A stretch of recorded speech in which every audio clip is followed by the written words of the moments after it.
the verses that I chose that would be our theme for the ministry were in 2 Corinthians 4, where it says, we look not at the things which are seen, but the things which are unseen. For the things that are seen are temporary, but the things that are unseen are eternal.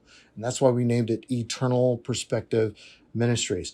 But it's preceded by a verse that helps so much with understanding the meaning.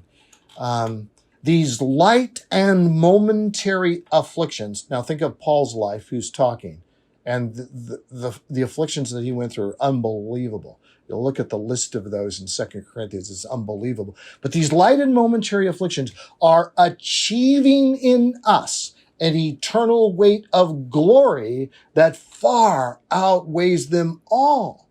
Therefore, we look not at the things which are seen, but the things which are unseen. The things which are unseen are eternal. Okay, well, it's not just we'll have to put up with these afflictions, but then they'll be gone forever because we'll be in heaven, we'll live forever on the new earth. That's true. But what it's saying is these afflictions are achieving in us. God is doing a powerful work in our lives through our suffering. God has done the most powerful work I have ever seen in my wife's life and my life through the suffering of these last 4 years.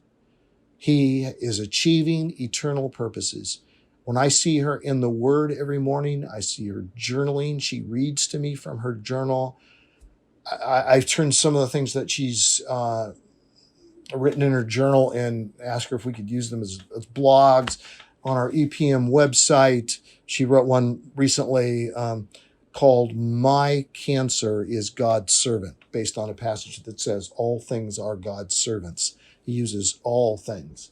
And we know that all things will work together for good to them that love God, to them who are called according to his purpose. And so not only in general is that what we have been learning, but it has confirmed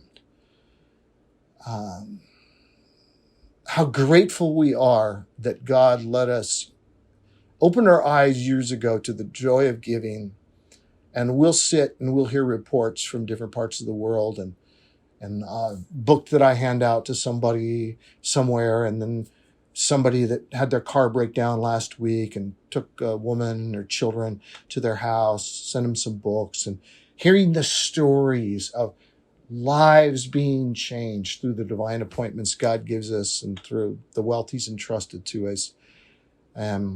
I can say this, we are not living with regrets. I mean, of course, you always think, should have done this better, should have done that better. It's not the mirage of perfection, but it's thank you, Lord, for helping us to discover these things and live these things out together as husband and wife for decades.